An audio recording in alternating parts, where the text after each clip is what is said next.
Let us pray together.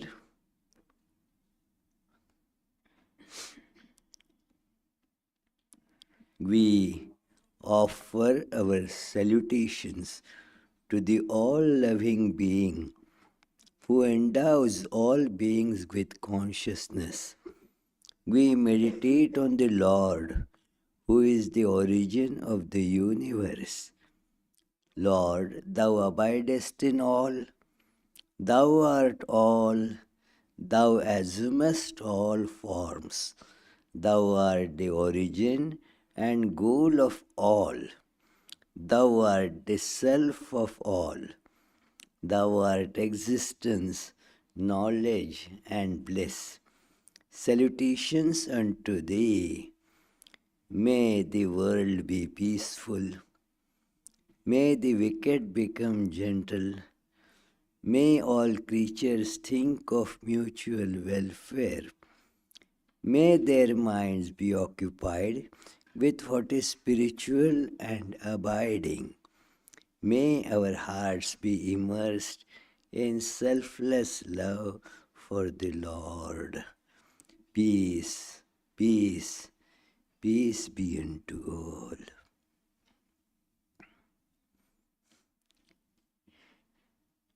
For the time being, let us close our eyes and also try to shut the other sensory inputs from the external world. We have 5 senses, like the ears, the touch, the eyes, the taste and the smell. All bring the external world to us. Let us try to shut all those inputs.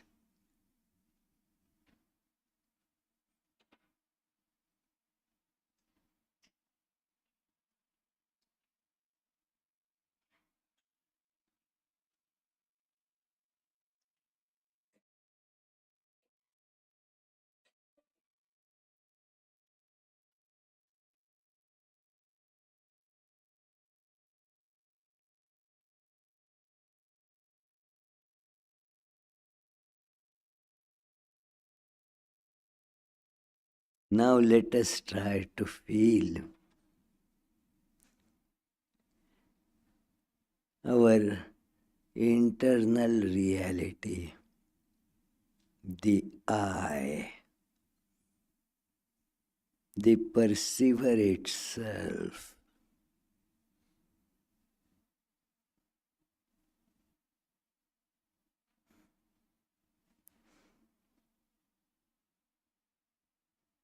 This cannot be seen or heard or touched, but it is there.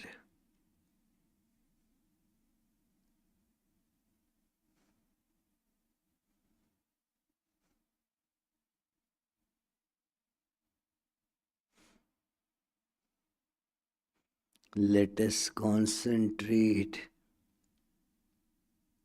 all our faculties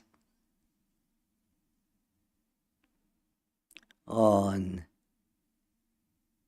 this inner experience.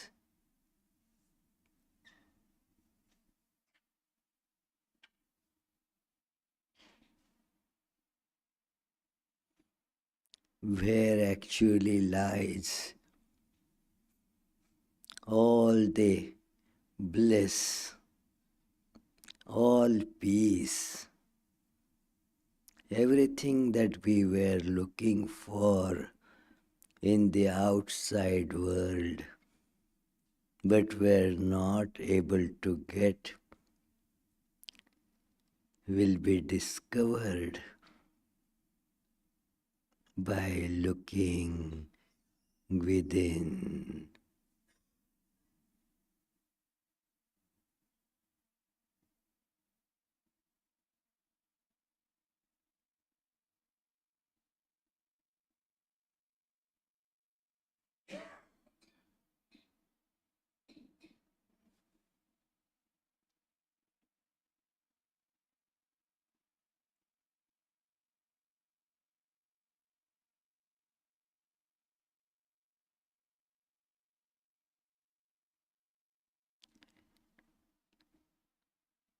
Trying to feel this inner existence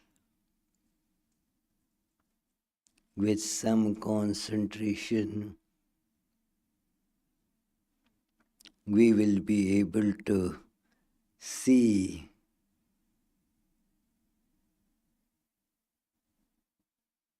the light within.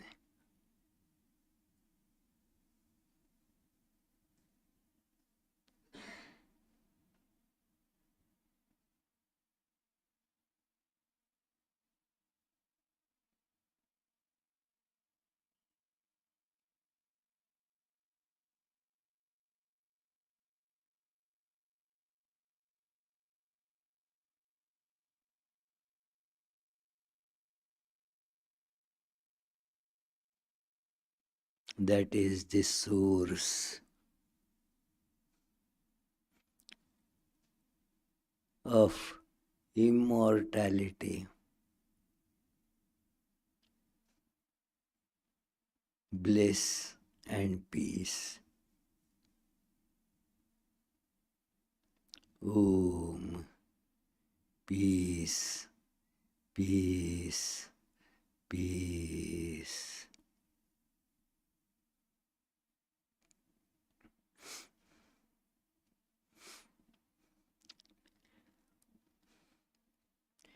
Let us begin, friends, with a prayer to Swami Vivekananda, whose birthday, according to the Gregorian calendar, is today.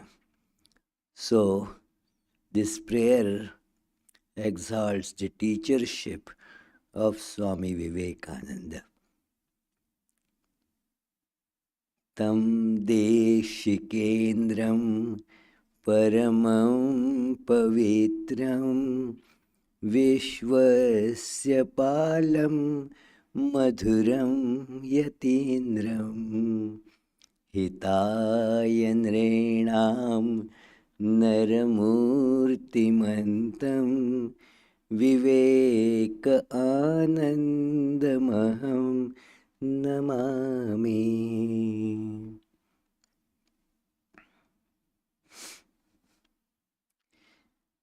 Salutations to Vivekananda, the purest teachership of this universe, and the one who has incarnated as a human being for the welfare of human beings. Om. Peace, peace, peace.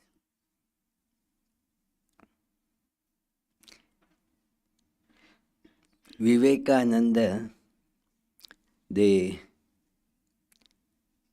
foremost disciple of Sri Ramakrishna, has taught the world that the religion is not matter of just belief, but is of intimate experience. And not only that, each being is capable of having it and thereby making our lives blissful. So, this is an assurance, not only an assurance of, to console us, but to motivate us to go on a very well chartered path, and thus one will get there. Like you have a chartered, well mapped path. These days, people use that Google Maps. So they have the chartered paths from this place to that place.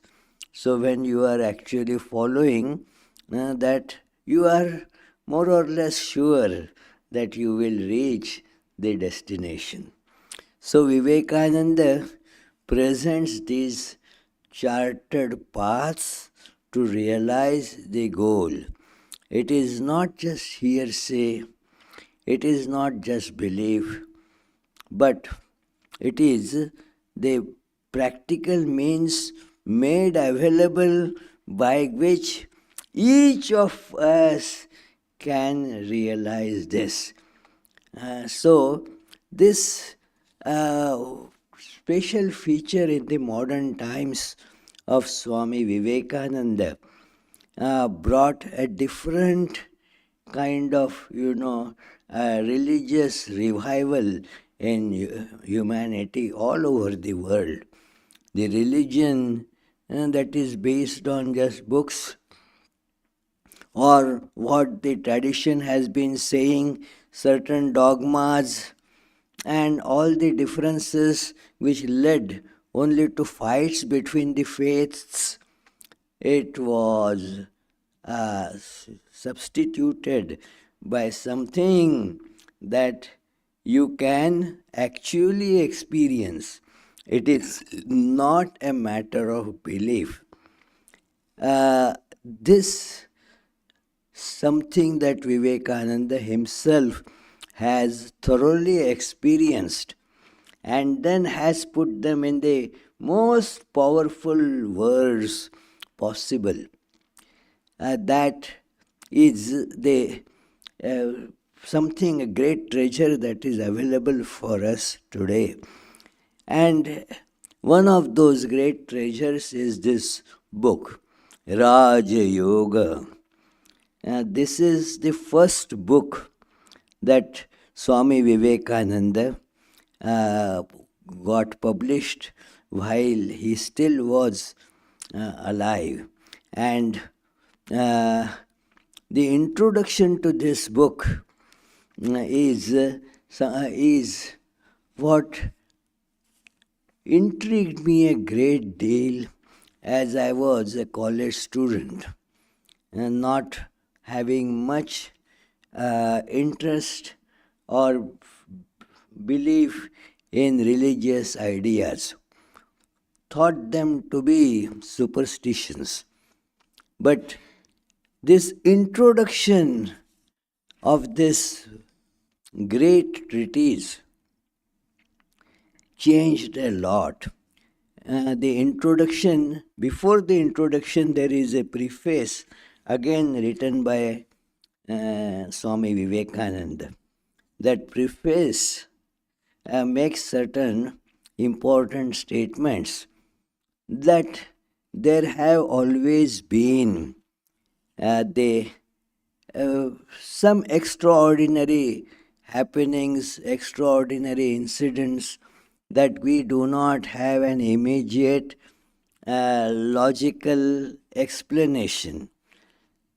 And therefore, there is the tendency to brush these aside. And he says that is not the sign of a healthy scientific mind. He coins a word there, surface scientists. They studied some science and got some degrees. They became professors, but that doesn't mean that they were depth scientists. They, whatever they studied, that's about it. They thought that's the whole thing. And if some phenomena, some event happens which is not recorded in their annals, then just brush it aside. Such a thing does not exist. Or it is something very minor, you don't have to worry about it. This is not the sign of a healthy scientific mind. So, he narrates many such things in the preface itself, but since our time is limited, and I am afraid that even the introduction, that is the topic of today's lecture, we will not be able to cover it fully within this time span, or maybe even if I speak for 2 hours more. It is. No, don't worry, I am not going to do that. But I am telling this is a pretty long, pretty deep introduction, which will, on the one hand, shake our understanding just to purify it, to bring it on the right course, and then also tell us many important things which will be able to bring a new illumination in our minds. So, he begins by pointing out that all our knowledge, all, this is an encompassing term. There are terms like some, means certain things are taken into consideration, not all. But all, it is, means without exception. So ponder over it. Without exception, he says all our knowledge is based upon experience. And one may immediately get a doubt, but there are certain things that we know by inference. But for inference also, the basis is experience. That experience gets generalized and it becomes inference. So, that is how the laws of physical science are made, that they have certain facts and then they generalize those, correlate those, and thus we have laws of science. That it is the well-known example is, say, the law of gravitation, that certain things fall. Newton anecdotally saw an apple falling. Now this is one fact, but then you see similar facts, not only apple, everything like that falls down. So there is now analyze it, connect those. So analysis follows with synthesis. To make it a tangible knowledge, every analytical process has to be followed by a synthetic process. And thus we have now the generalized law of gravitation, which is, it encompasses from the minute atoms to the movement of all the stars and planets. So vast is its scope. Look at the great generalization. So, this is how the basis is the experience. We saw things falling down. You don't see them just moving up on their own. So, thus this generalization gives us knowledge. Now, he continues that the main point in science is you don't have to go by belief, but you experiment and experience. Whatever has been told, don't believe, don't discard, but test yourself. And then, if you can verify, accept it. Have the boldness to accept it. that yes, I verified and now I am clear about it. So, otherwise, what he calls surface scientists, if something that does not fit into their book, whatever they had studied, it may be a fact, but they don't go to analyze it and say that that is an aberration. But that is more the reason to probe into it, because such aberrations open the windows for more exciting, illuminating understanding. So, this is now he comes to see the religion.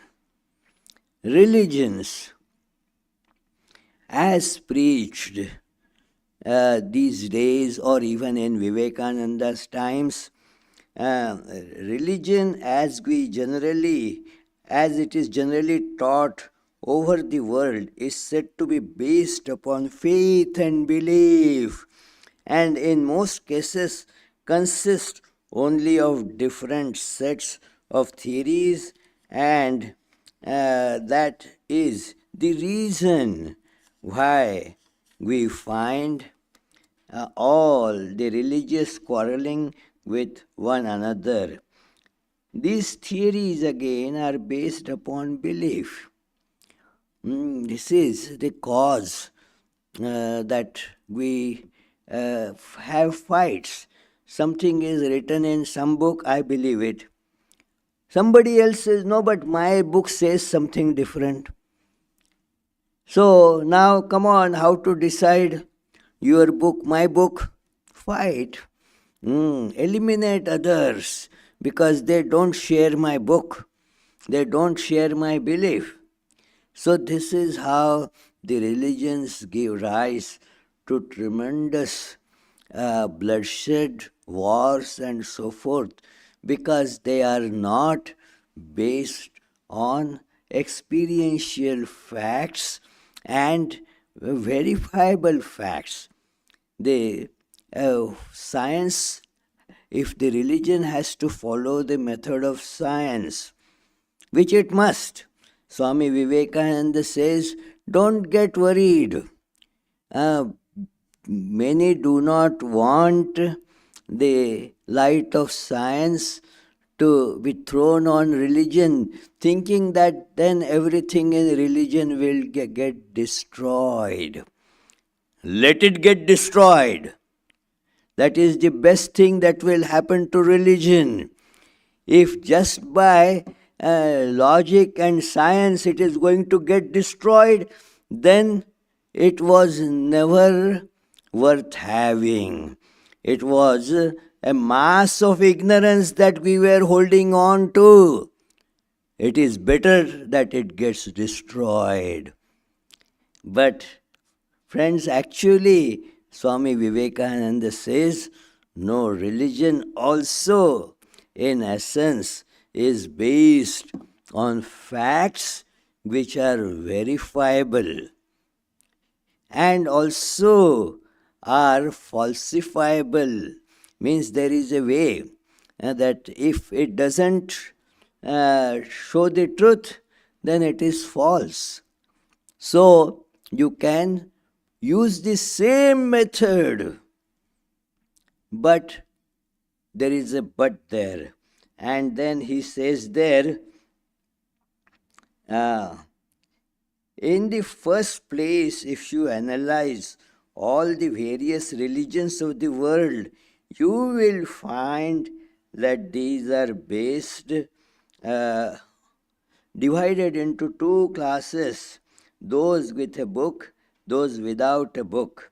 Those with a book are the strongest and have the largest number of followers. Those without books have mostly died out, and few new ones have very small followings. Yet in all of them we find one consensus of opinion, that the truths they teach are the results of the experiences of peculiar persons. The Christian asks you to believe in his religion, to believe in Christ, and to believe in him as the incarnation of God, to believe in God, in a soul, and in a better state of that soul. If we ask him for the reason, he says he believes in them. But if you go to the fountainhead of Christianity, now one must take this journey, friends. Go to the fountainhead of that religion. And what do you find there? That it is that depended on experience. You will find that it is based upon experience. Christ said he saw God, and the disciples said they felt God, and so forth. Similarly, in Buddhism, it is Buddha's experience. Similarly, the great Vedic teachers also emphasize that it all comes from experience. In modern times, Sri Ramakrishna based everything on the experience. I see God. It is the experience. Now, the so-called scientists will brush it aside. Oh, that Sri Ramakrishna was classed by thought of many as insane person. No, it is his experience. Not only that, he is there to tell us that each of you can have this experience. The result is that what we want, all of us want. We want to be happy, supremely happy. And Sri Ramakrishna was the example of that. Supremely happy all the time.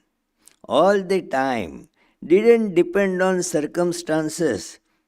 Does not depend on whether these patriots win or lose. It is, or somebody wins election, somebody loses. That is not the source of his joy. He is joy itself. Like you don't add anything to sugar to make it sweet. Sugar by very nature is sweet. So, each of us is by nature bliss itself. And Sri Ramakrishna says, each of us can have the same experience if you follow that path. Now we don't follow the path, then obviously you won't get it. That is how many so-called atheists and critics of religion, they say that, oh, who is going to follow that path? It is difficult. As if just because it is difficult, is it not true? Could be difficult, but still try to follow. And if you do not follow, you don't have the authority to say that what Sri Ramakrishna is telling is false. You try, and then if you fail, you have the authority to say that he is not right, he is false. But if you say, no, I don't want to do that, it is just insane, it doesn't fit in my book of science. Now, do you want to follow science or some particular book that you think is science? These superstitions that so-called surface scientists have, they are much bigger than the superstitions of ordinarily who are called ignorant people. The scientists could be far more superstitious, adamant about their beliefs. It is Swami Vivekananda in the introduction, therefore, says they, that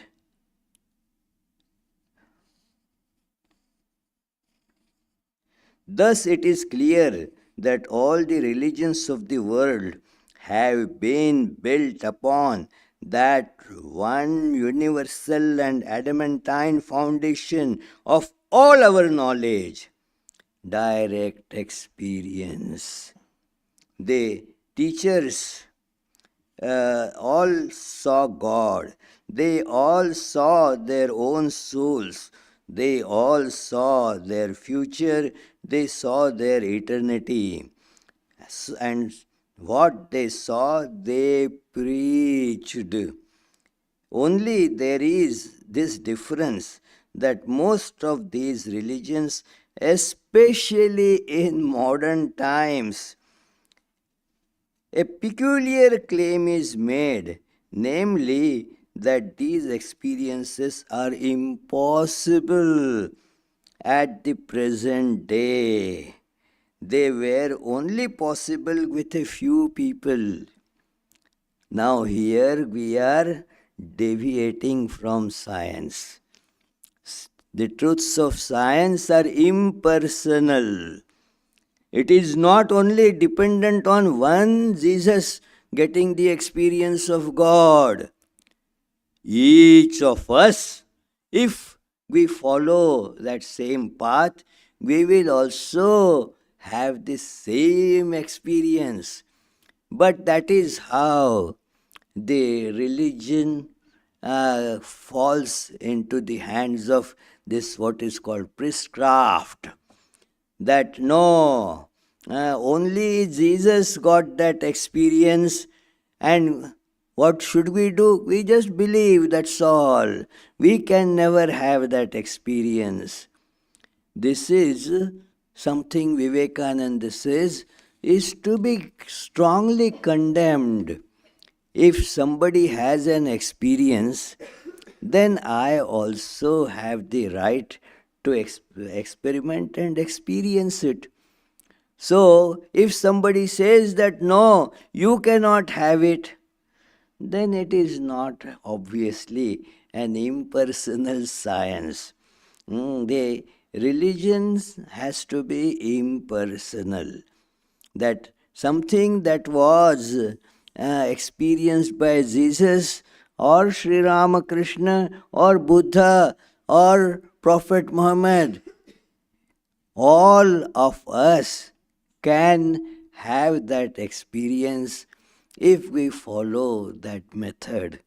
Now I will come to uh, the where we do not really go. Why do we not really go to find those things? Why do we not have that experience or do not go for that experience?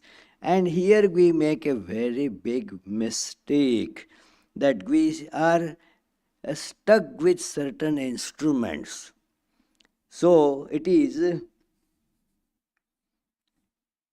the teachers of the science of yoga therefore declare that religion is not only based upon the experience of ancient times, but that no man can be religious until he has the same experience for oneself. We all otherwise are not religious. He continues that it is yoga is the science which teaches us how to get these perceptions.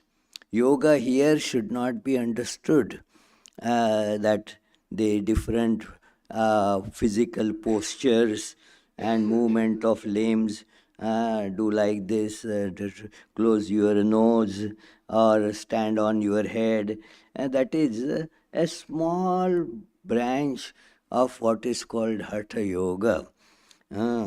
Even Hatha Yoga is much bigger science. Only small part of Hatha Yoga is these postures and so forth. But in America, that gets called as yoga. No, friends. In none of these Upanishads, Bhagavad Gita, or Patanjali's yoga aphorisms, that is called yoga. Yoga is to follow a discipline, follow the path by which you will realize the truth. So that is called yoga. You can see that in Bhagavad Gita, 18, each chapter is given the title Yoga. Yoga is that. So it is, why is there so much disturbance, so much fighting and quarreling in the name of God? There has been more bloodsheds in the name of God than for any other cause, because people never went to the fountainhead. They were content only to give a mental assent to the customs of their forefathers. It is, yeah, I am a Catholic. Why? Well, I don't eat meat on Fridays. Is that enough to make you a Catholic? It is that is just a secondary ritual, a custom. That is not the essence of Christianity. That it is. For example, in the Sermon on the Mount, you read those great things that that blessed are the pure in heart, for they shall see God. So purify and you can see God. There it is not said that only I saw God. Jesus doesn't say only I saw. Nobody, none of you is. If you purify your heart, if your intent is purified, your mind is purified, then you also will see the same God. It is that our perceptions are all clouded by all the various desires that keep on making upsurge in our minds. And we stick to some of those superstitions, and never go to check that. And it becomes more and more pronounced as one becomes older.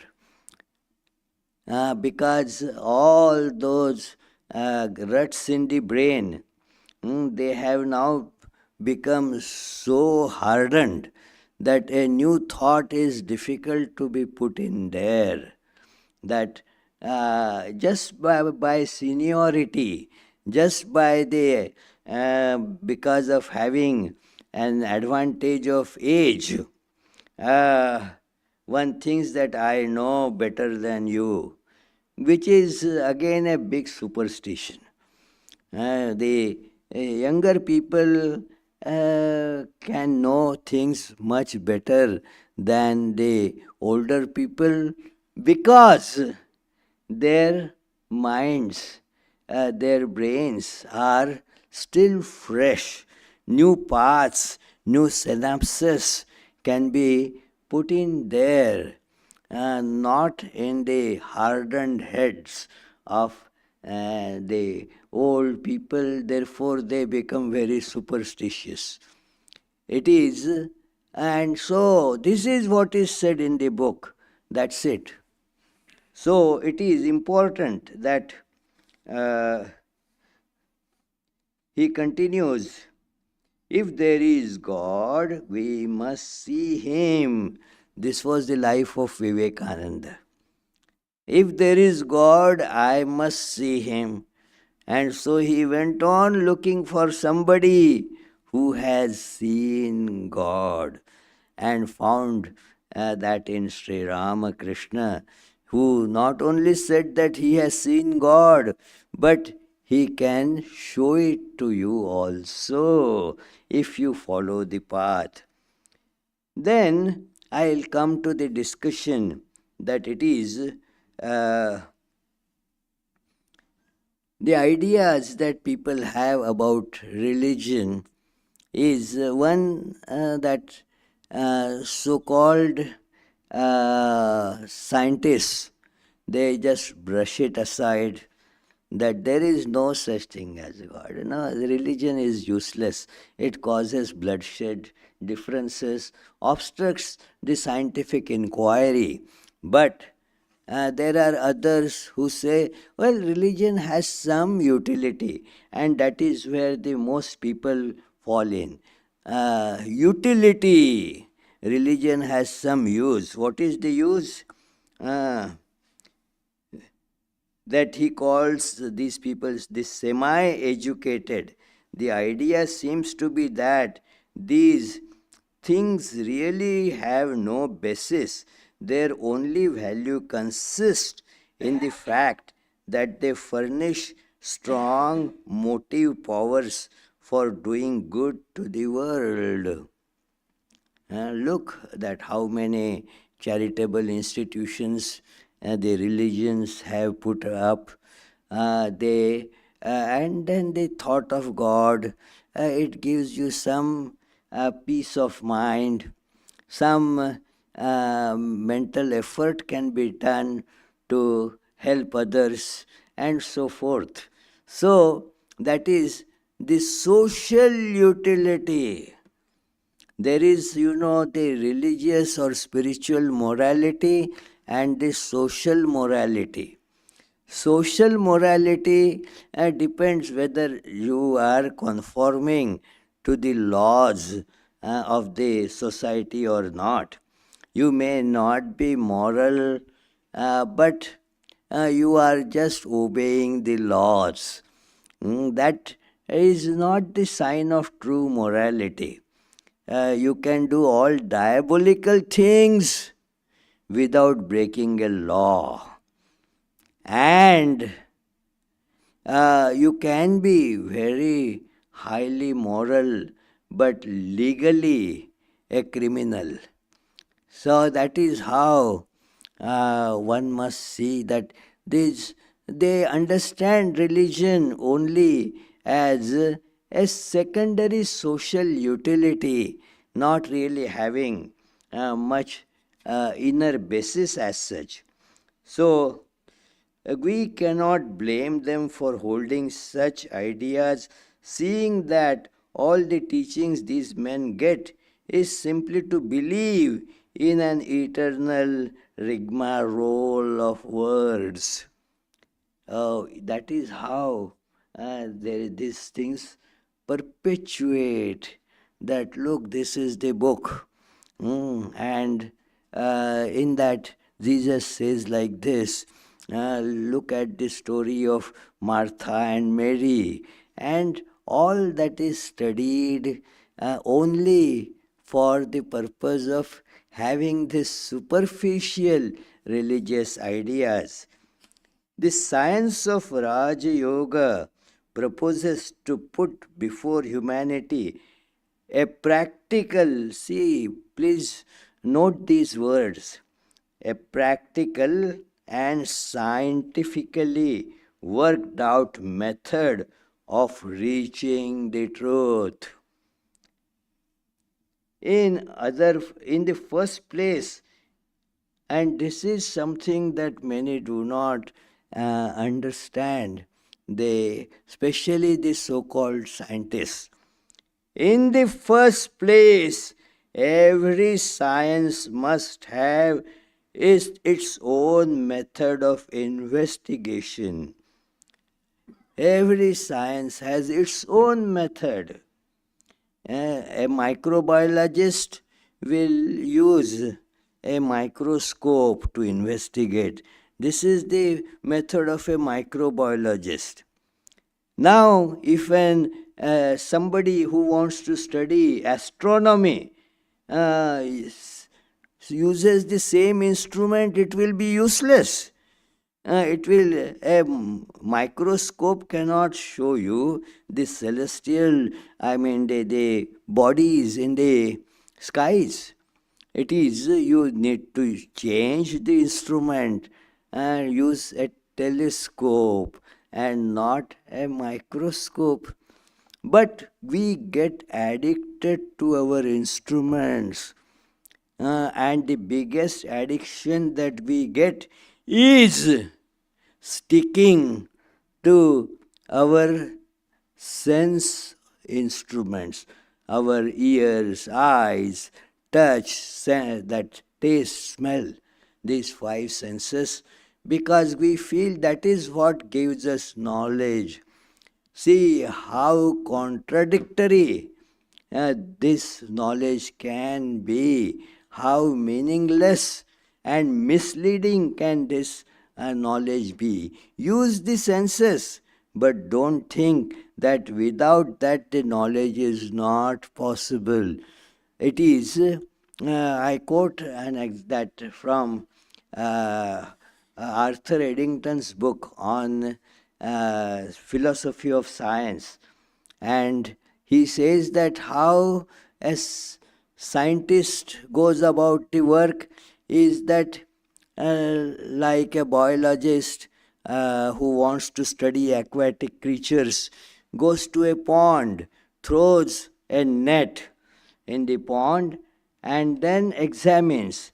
Scientific, that do experiment and experience, to study what the observations are. And he observes two facts, notes down.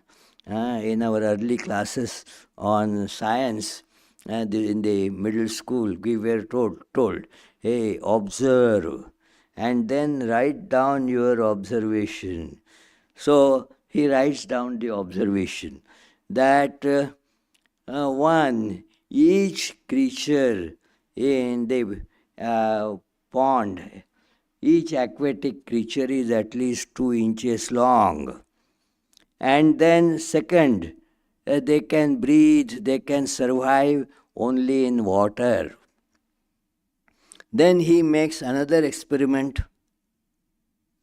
and then finds something like, some frog which could survive outside the water.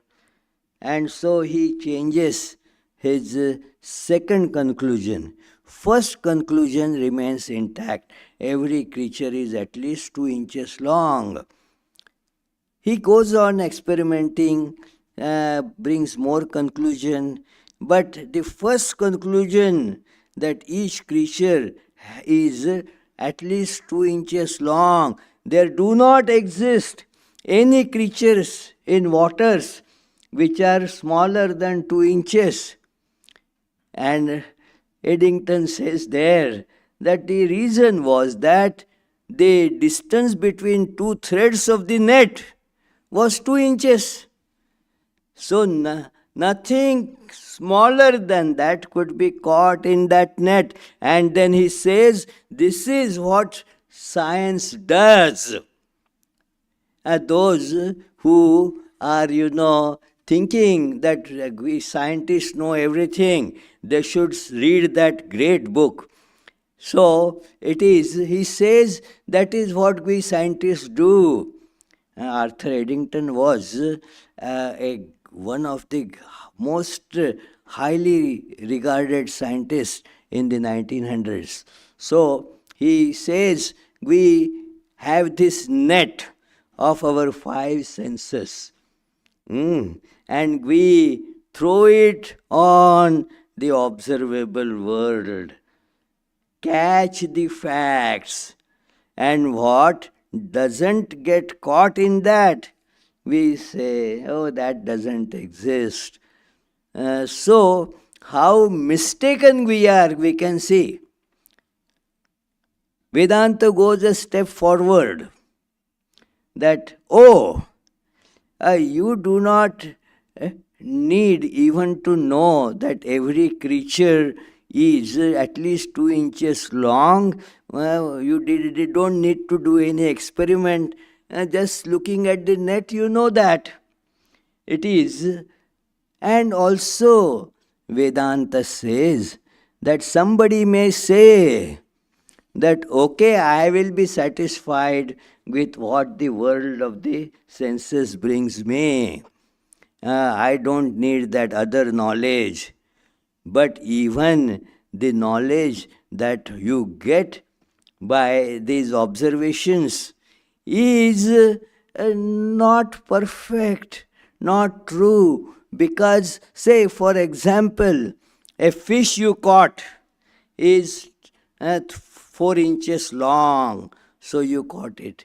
But when the fish was born, it was not 2 inches long, so you will never be able to study the birth process of that fish. So, therefore, the limitations of that kind of science is to be remembered. And Vedanta, therefore, says, the science of yoga, especially, says that we have to, therefore, turn our gaze inside. There is a way of doing it. Stop your mind going out through these senses and turn it within. That is the true psychology. Not what is practiced as such is not really psychology. That is the sensory observations generalized. It has some utility, but that's about it.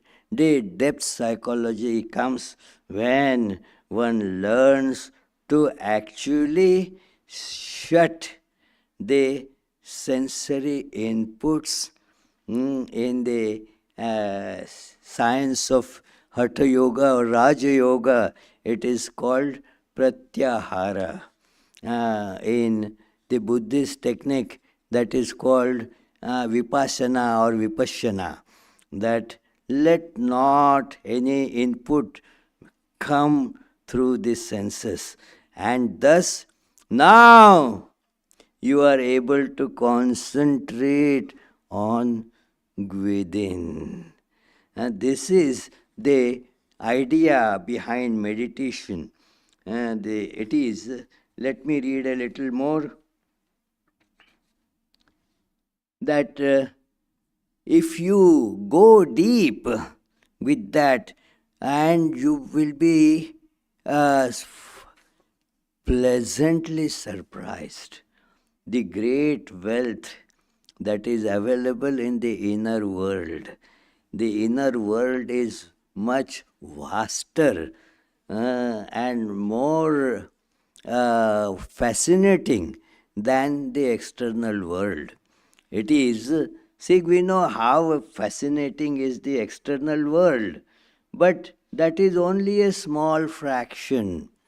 The internal world is far more rich, far more fascinating, and that one can get access to by this process of yoga. It is a science, it is a technology, and one has to follow it. Without following, of course, you will never be able to learn that.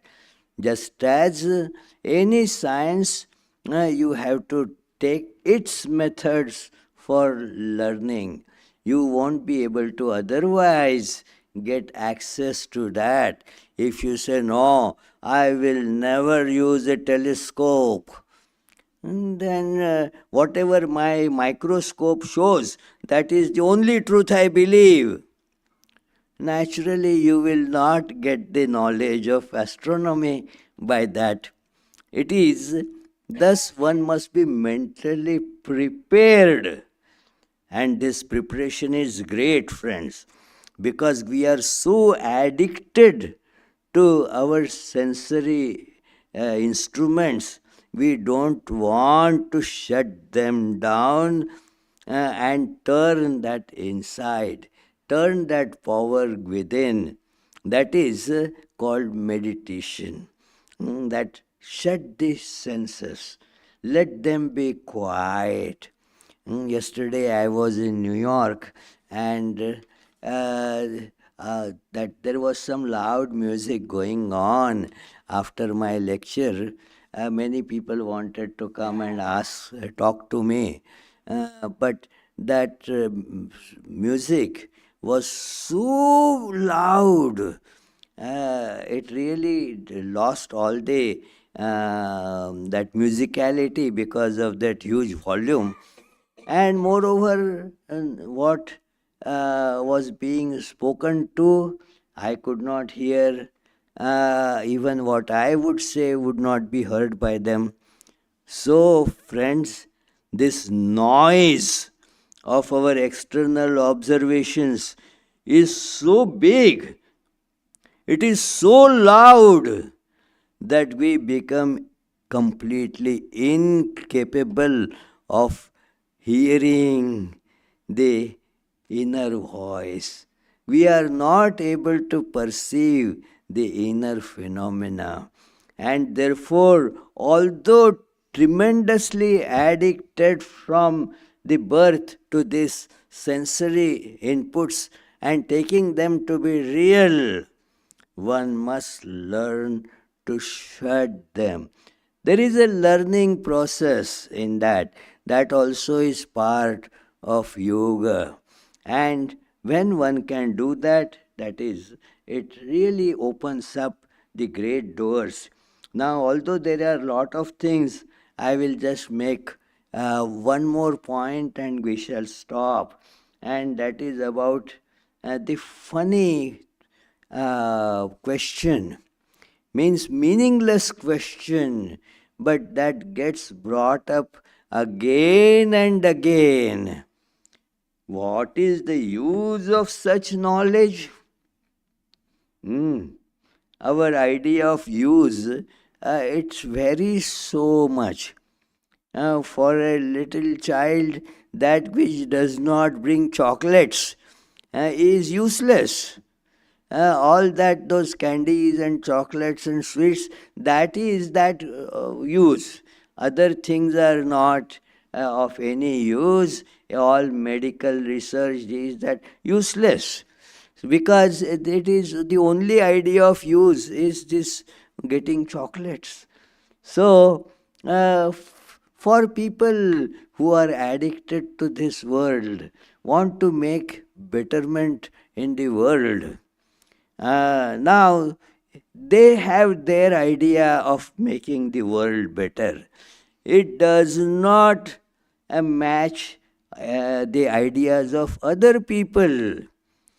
See, in our country itself here, the ideas of doing good to our country, the ideas of Democrats and ideas of Republicans, they don't go together. And so, what is the point of that the discussion about use? Everybody has different idea of use. So, knowledge is its own use. If suppose it is useless, and there was an anecdote reported by a great mathematician, his book, that Apology of a Mathematician, is very well-known book. So it is, he had discovered a theorem, and then those days a British Prime Minister was in the, just he was asked to inaugurate that conference, and he presented that theorem there. And then the Prime Minister asked, okay, what is the use of it? Now the Prime Minister was struggling, and they always struggle of, increasing the tax incomes and all that. How can we get more money? And so he said, well, you can tax this theorem maybe, because that is the only understanding of use that you have. The knowledge is its own use. Art is its own use. Not that some other use has to be found out. It is the beautiful artworks. Now, what is the use of it? There is no use. That is the beauty is there. That's it. So, what is the use of such knowledge? In the first place, knowledge itself is the highest reward of knowledge. And secondarily, there is also utility in it. It will take away all our misery. Isn't it useful? Huh? What, Ashutosh? Is it useful if it takes away all your misery? Yeah, it is. That is the great use. It will take away all your misery, which nothing else can promise. Is there anything that can promise that? What, Charlie? Nothing else promises that. Then, uh, when by analyzing one's own mind, a man comes face to face, as it were, with something which is never destroyed, something which is by its own nature eternally pure and perfect, he will no more be miserable, no more unhappy. All misery comes from fear, from unsatisfied desires. Here you will, when you see your inner reality, you will see that you are perfect. That perfection doesn't need to be imported. You are perfect.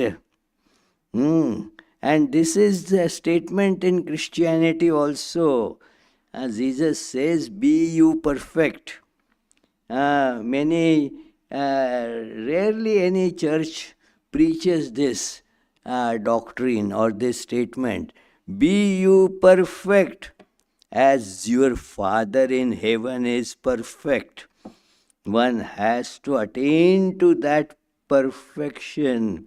Then all desires vanish, and thus you become free, you become eternally happy. This is the use of this great science of Raja Yoga. It is called Raja Yoga because there are so many different yogas, but this yoga forms, as it were, the psychology behind all yogas, and also needs to be practiced in certain rudiments at least by the followers of all other yoga. So therefore it has this kind of Raja Yoga, means the kingly yoga, the a king amongst yoga. So king amongst yogas, some people say Raj Yoga, is it only for kings? No, no, you may be king, may not be king, but this is the yoga amongst, the king amongst the yogas. So it is king amongst yogas because all type of the other yogas, they also rely on its techniques. So thank you, friends, and just ponder over it for a minute or so. And in case if you have questions, please feel to voice them or type them.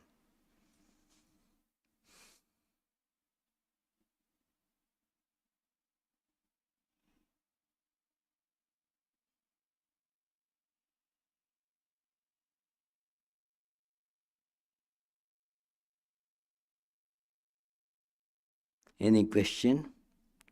Yes, Charlie? This I've been at this for a number of years and I haven't had the experience yet. So all I can really do is go by logic and belief until I get that, right? That is perfectly true. But you will get the experience if you keep on following. It may take decades. See how much time you have spent without that experience. So it takes time. But one must be patient. And gradually you will see it. You actually are experiencing that, but you don't deny it. That's you are denying it. Yeah. That John has a question. Okay, first let John ask, then she can ask. Well, Sorry. usually it's leading. Okay, a life without pain. Um,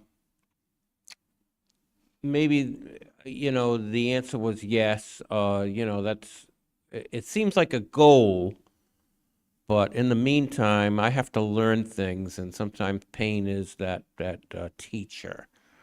Uh, and another thing I thought of was we could learn to, in the meantime, mitigate pain, lower it. It doesn't have to be, suffering, but it could be, something reduced to something like just an inconvenience. Well, yes, there are intermediate steps, intermediate goals. No problem with that. But one should not stop there. The march should continue till you experience the perfection.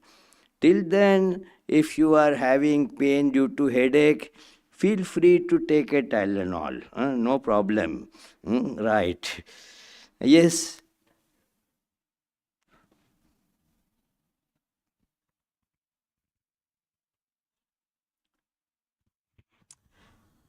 Um, Pranam Swamiji. Just like Charlie said, it may take many years, and so did you say, it might take decades. Now, but there are so many different methods out there of meditation. I mean, which one you get confused? It's like a buffet. So which one do you pick? And the other thing I wanted to ask you, why do you have to get initiated into a practice? And that is the way of picking. Getting initiated means picking the one, getting it from the teacher. That is the most important things. Otherwise, you are very correct. There are infinitely many methods of doing it.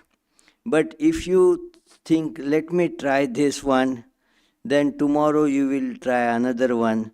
Day after tomorrow you will think, oh, this the third one seems to be better, and the mind will keep on wavering. You will not make headway in any of these.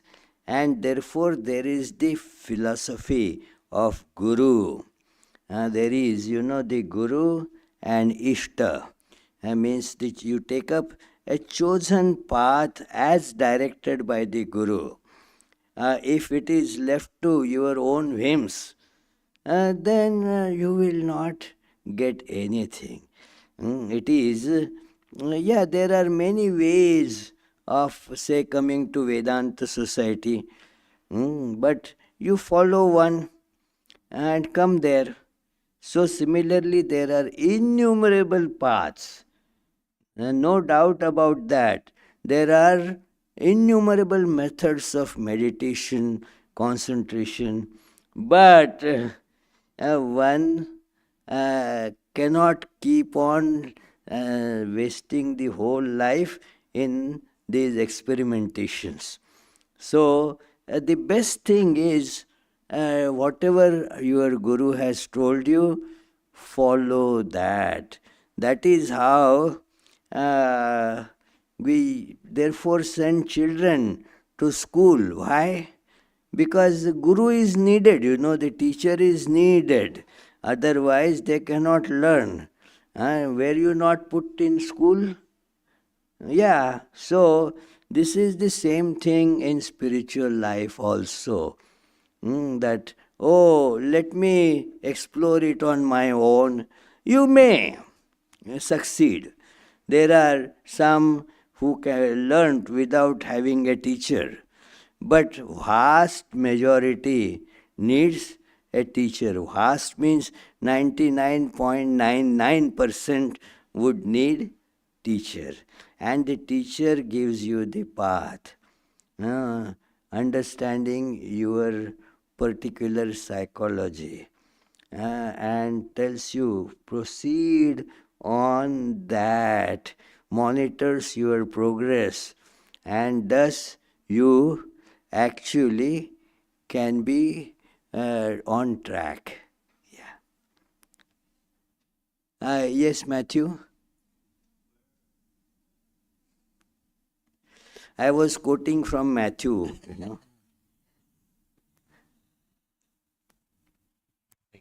Thank you, Swami. Sort of a two-part question along those lines. Is it okay, moving beyond exploring a lot of practices, is it okay to combine a small number of practices, or is it better to choose one specific path? And then the second question, if you have chosen a guru or a teacher, is it okay if that person is not someone that you personally know, that you have a spiritual connection to, or is it better for that to be someone that you know and can speak with? Both are very good questions.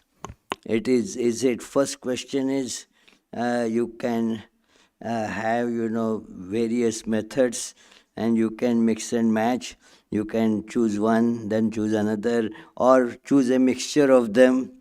That may not be advisable, because they could be countering each other. One may tell you to go to west, another can tell you to go to east. And it is true that the earth is round, so you may ultimately come to the goal by going in any direction if you follow long enough. But imagine you are doing mixing and matching. And then for 1 minute you go to the east, another minute you go to the west. You are at the same position then. So therefore that should not be attempted. Second thing is, please repeat your second question. My memory is very short, Is it okay to have a guru or a teacher who you maybe have a spiritual connection with, someone who maybe has passed away, or is it better to have a teacher who you know and can speak to? Yeah, that is a question that is often asked, that what about the guru who has lived many centuries ago that you don't see? But that it is good if you really have that kind of concrete presence of that guru felt. We have to begin from the level that we are at. So we see living people, connected with living people. We do not that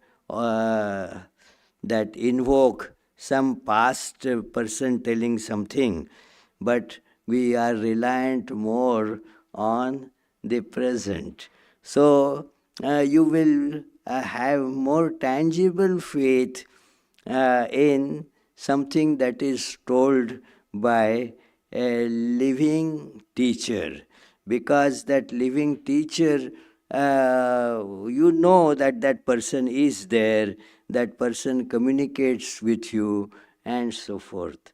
So it is better for most people. Yeah. Thank you. Any question upstairs? Yes, Maharaj, there is one question. No question? No, there is one question. One question, okay. Question from Grace. From? Grace. Gray. Grace. Okay. Grace. Hi, Grace. Pranam Swamiji. Pranam. It is said that one cannot experience God without the grace of God. Yes. So, is perseverance more important or grace? That's a very good question, actually. You persevere. Grace, you do not have any control on grace, even though your name is Grace.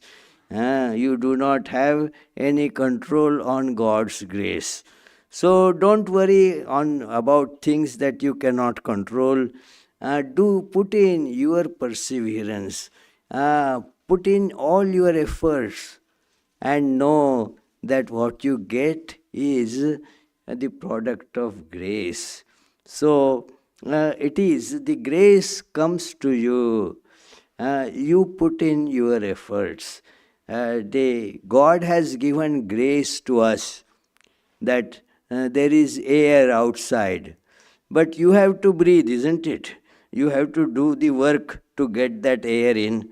So it is, both these things have to be properly understood and combined. Thank you. So now we shall have the closing prayer. Coming Sunday, there is the day long celebration of Swami Vivekananda's birthday. And the program is given in the flyer there, that from 11 o'clock the programs begin till 7 p.m. So, and the other programs, Tuesday, Fridays, classes at 7:30 p.m., they would go on as usual.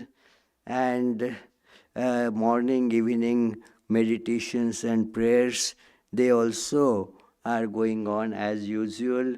It is in spite of harsh winter and cold, they still go on, and surprisingly, quite a few people do show up for those early morning. You see many coming there with thick jackets on and meditate. So it is some drive a long distance. It is wonderful that this perseverance gradually culminates into proper results. So let us conclude with the closing prayers. May the Divine, who is Father in heaven of the Christians, Holy One of the Jewish faith, Allah of the Muslims, Buddha of the Buddhists, Tao of the Taoists, Great Spirit of the Native Americans, Ahura Mazda of the Zoroastrians, and Brahman of the Hindus, lead us from the unreal to the real, from darkness to light, from death to immortality. May the all-loving being manifest himself unto us and grant us abiding understanding and all-consuming divine love. Peace, peace, peace be unto all. There will be Arati, and today is the auspicious day of Swami Turiyananda's birth. Turiyananda was a great disciple of Sri Ramakrishna, a brother disciple of Vivekananda, and there will be therefore a special song sung about the brother disciples, and a short biography reading of Turiyananda will also be there. And after that, you are all invited to join what today, Adi Maharaj, pasta supper? Today there will be pasta supper instead of soup supper. You can come inside, but you have to keep it here. Keep it just right where you have been sitting.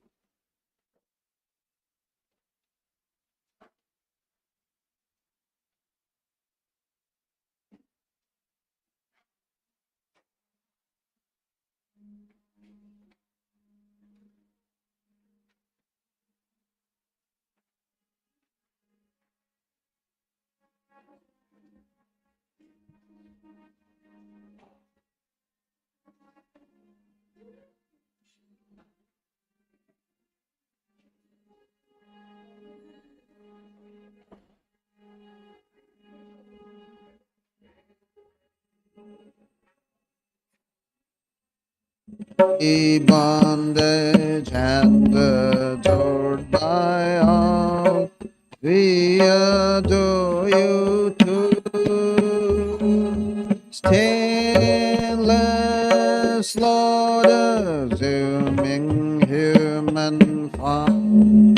Taintless slaughter, zooming human form. Transcendent yet filled with love.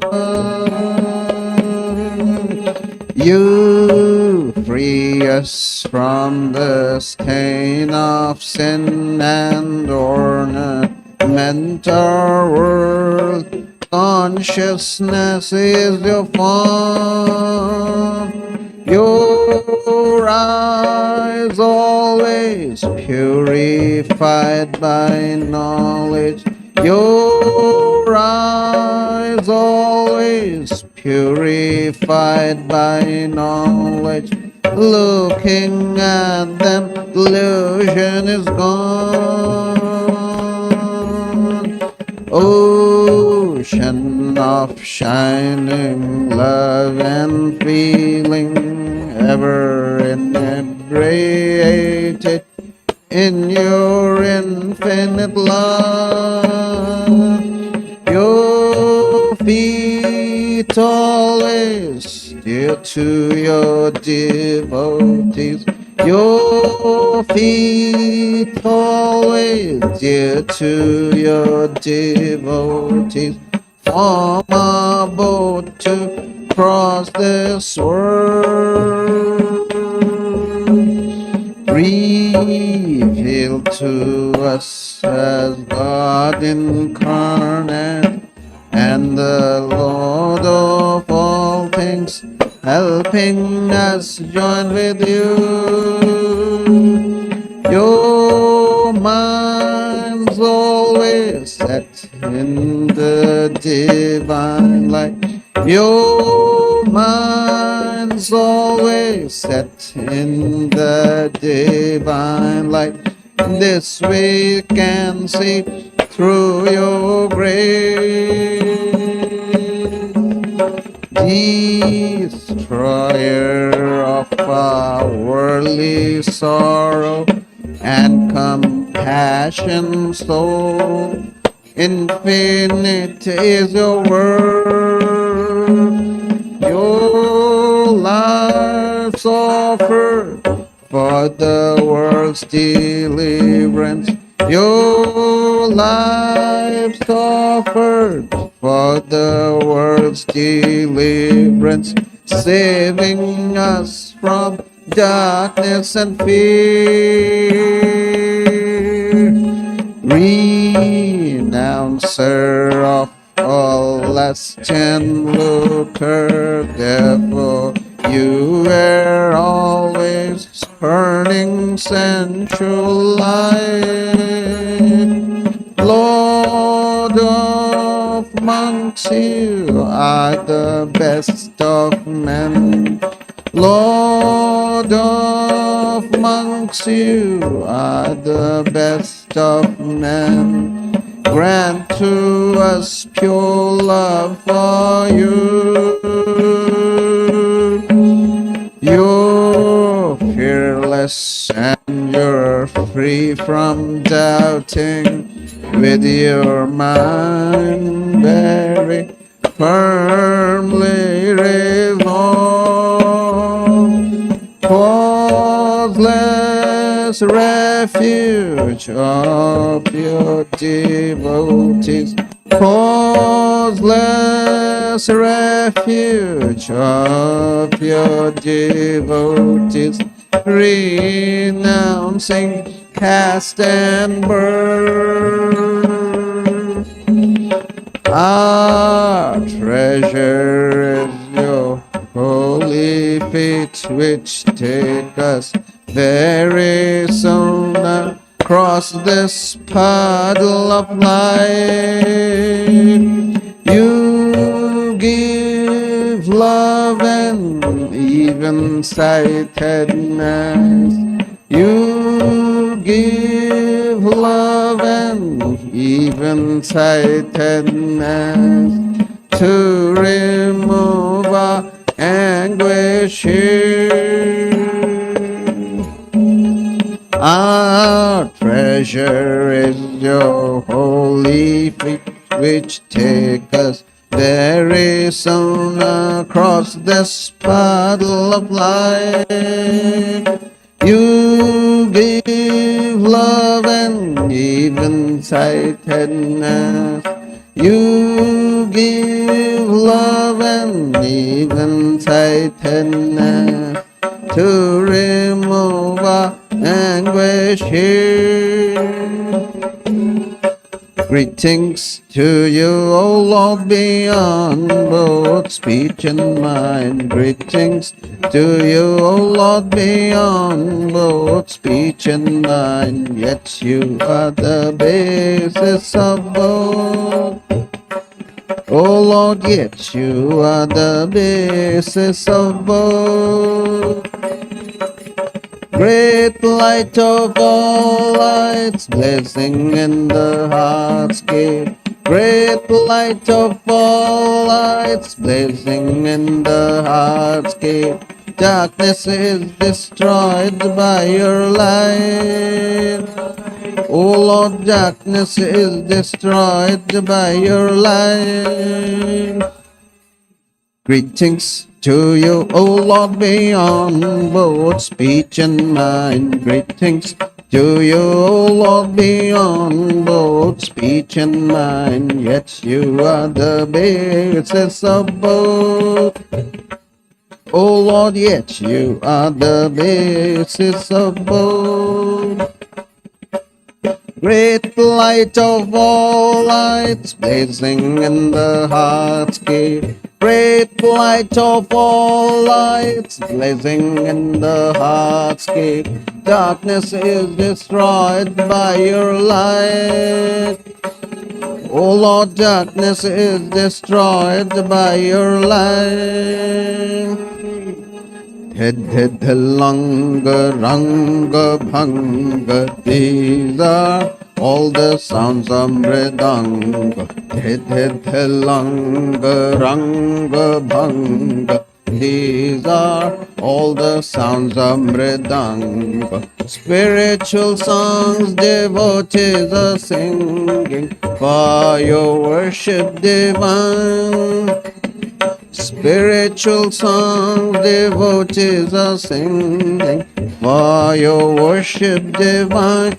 Joyo, joyo, for your worship divine. Haru, haru, for your worship divine. Shiva, Shiva, for your worship divine. Breaker of all worldly bondage and adored by all, we adore you too. Jai Shri Guru Maharaj Ji Ki Jai.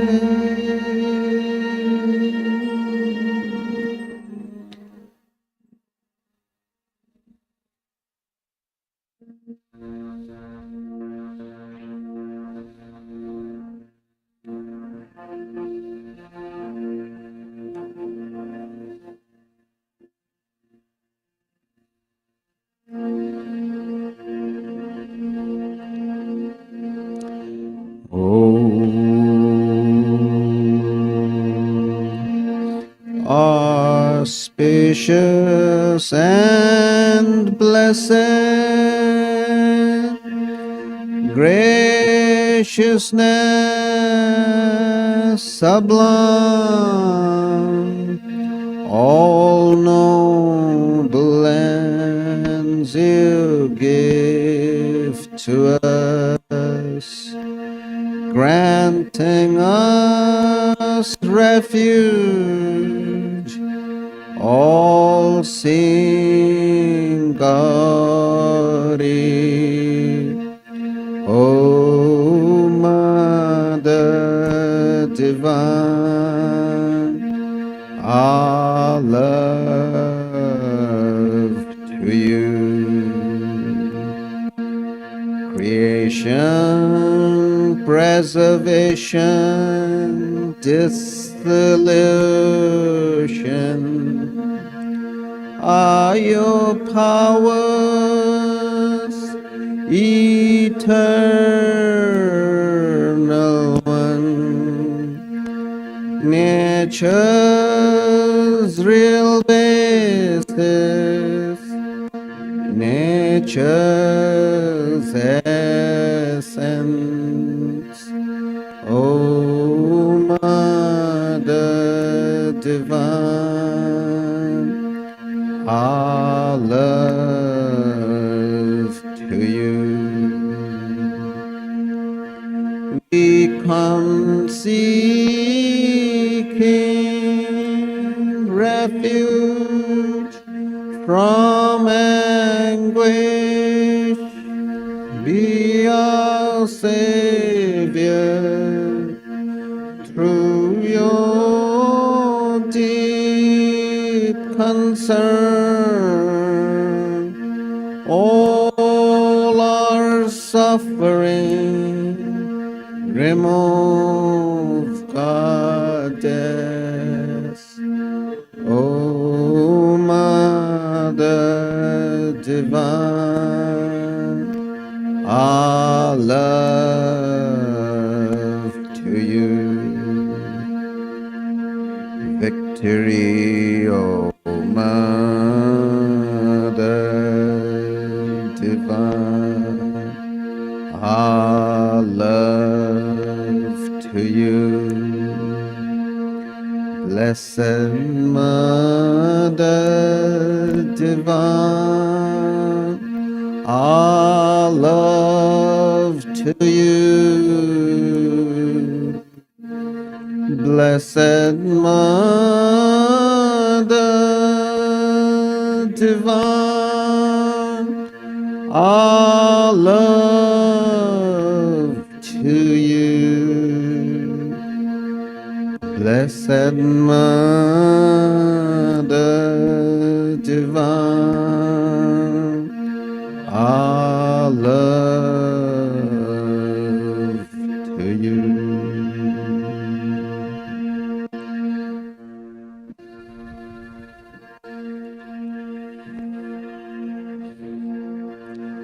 Jai Shri Ram Krishna Dev Ki Jai. Jai Shri Sarda Devi Ki Jai. Jai Shri Swami Vivekananda Ki Jai. Jai Shri Buddha Dev Ki Jai. Jai Shri Jesus Christ Ki Jai. Jai Shri Swami Turiyananda Ki Jai.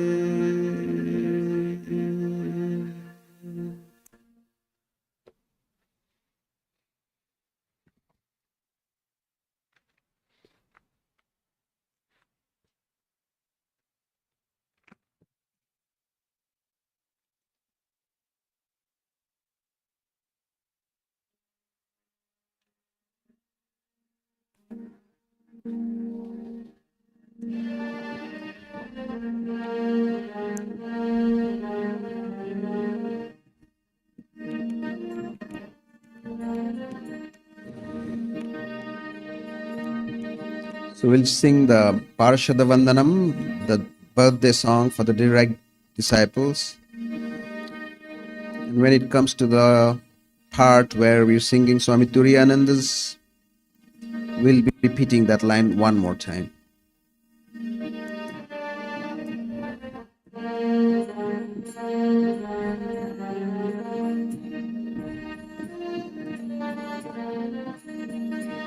Jaya Jaya Rama Krishna Bhuvana Mangala. Jaya Jaya Krishna Bhuvana Mangala Jaya Mata Shama Shuta Oti Niromala Jaya Jaya Rama Krishna Bhuvana Mangala Jaya Vivekananda Paramadayala Prabhu Ramana Shuta Jaya Shri Rakhala Jaya Premananda Prema Maya Kalebara Jaya Shivananda Jaya Leela Shahochara Jogi Jogananda Jaya Nitya Niranjana Jaya Shashi Guru Pade Gato Tanu Mana Jaya Jaya Rama Krishna Bhuvana Mangala Shiva Para Jogi Bara Adbhuto Ananda Abhedo Ananda Jaya Gato Mahabandha Joko Rato Tyago Brato Turiya Akhyato Repeat Yoga Rato Tyago Brato Turiya Akhyato Sharato Shudhiro Shanto Jano Pano Natho Jive Shivo Shiva Brata Gangadhara Vira Jayo Shri Vivekananda Roshanto Gambhira Pradhano Gopalo Matri Sheba Parayana Sharoda Sharoda Pade Gato Prano Mana Jayo Jayo Ramo Krishna Bhuvana Mangala Baloko Charitra Jaya Shubodho Sharola Nago Baro Tyago Vira Viveko Shambhala Kathamrito Varishana Gaura Jaladhara Girisha Bhairava Jaya Vishwashakara Ramo Krishna Dasho Dasho Jaya Shabakara Ramo Krishna Leela Sthana Jaya Barambara Ramo Krishna Namo Jaya Shravana Mangala Bhakto Banchito Jaya Charan Kamal Joy Joy Ram Krishna Bhuban Mangal Joy Joy Ram Krishna Bhuban Mangal.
A short biographical reading on the birth anniversary of Swami Turiyananda.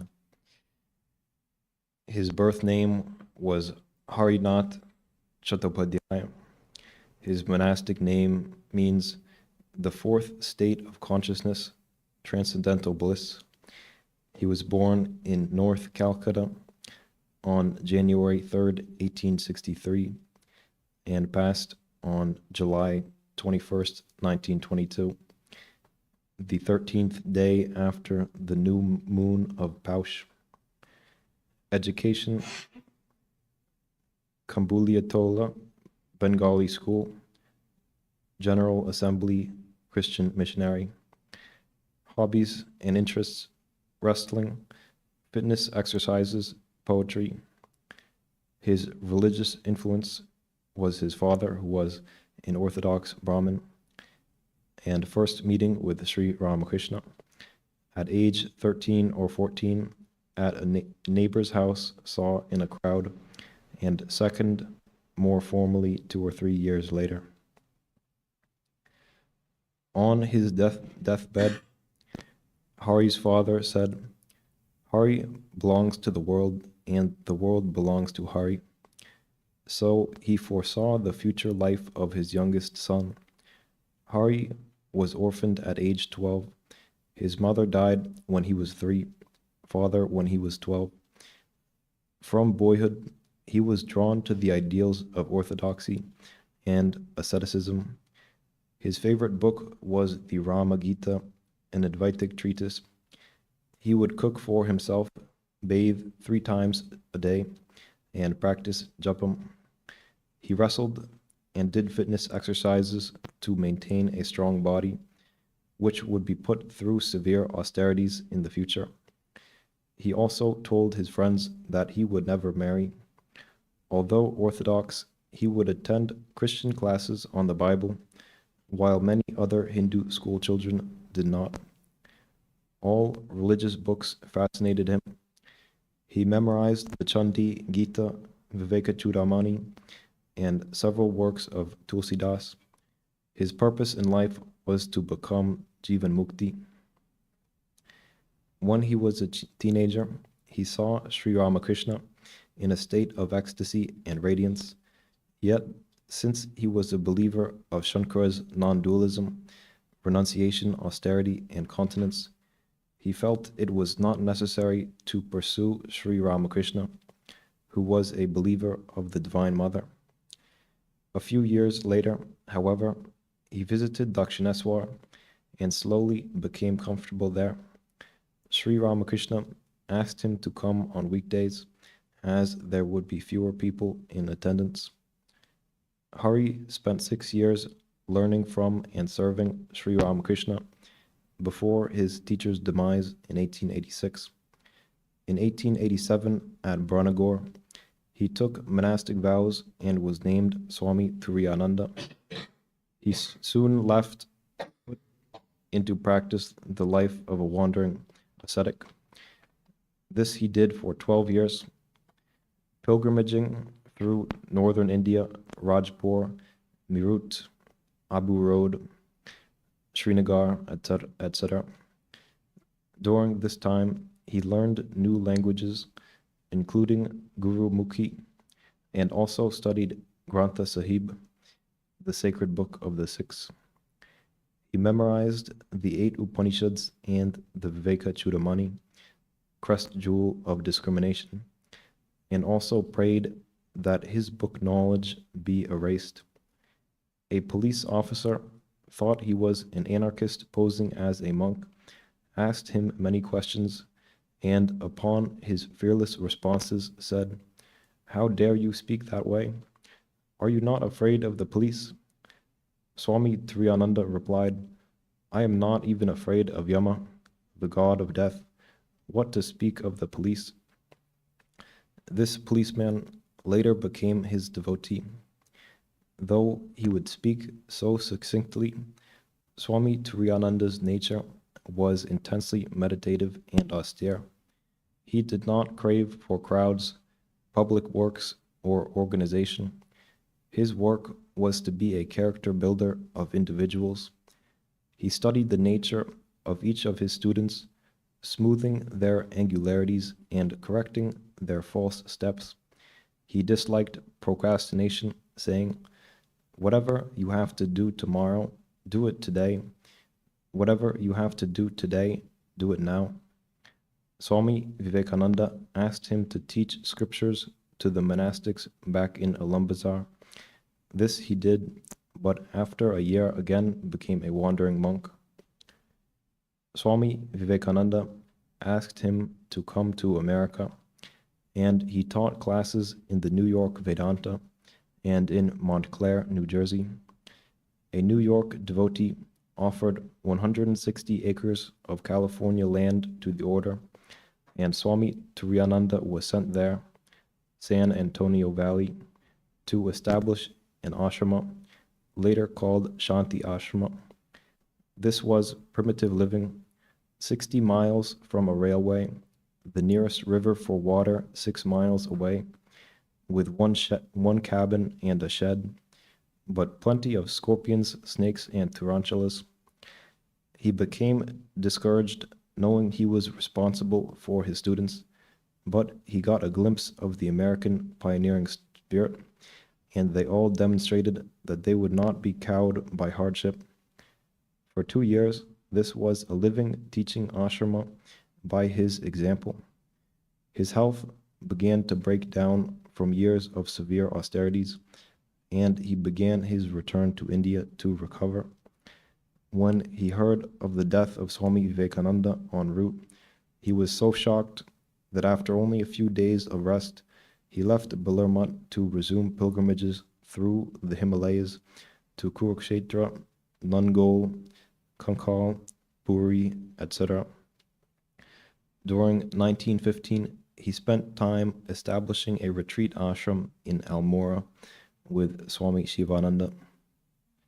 During these years, his health had taken a toll with various illness, gallstones, malaria, diabetes.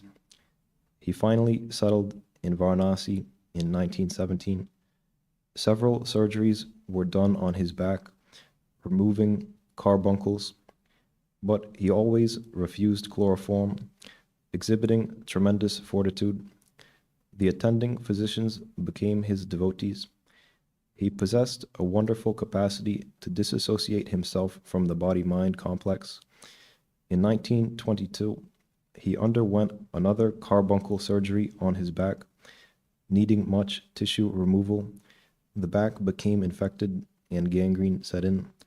Swami Turiyananda fearlessly met his demise on July 21st, 1922. Some sayings. 1. We see only the reflection of our own mind. See the Lord always in everything, and you will see no evil. A suspicious mind sees evil everywhere. A trusting mind sees only good. 2. Sincerity is the backbone of spirituality.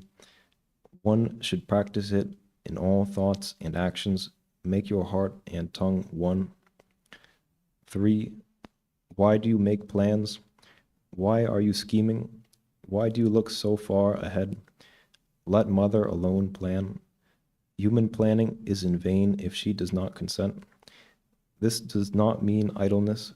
Know her will and then be up and doing like a man. 4. From the highest standpoint, the body is the greatest disease. We want to go beyond the body idea and realize we are Atman. It is love of the body that stands in the way of achieving realization. So long as one loves the body, one will be born again and again. Know that the body is an illusion. 5. Try to live with those who have mastered the mind. If you cannot live with them, think of them. Mind controls mind. Always watch your mind. Be the master of the senses and the mind. The mind can concentrate in many ways through meditation, singing, reading, etc. Salutations to Swami Turiyananda.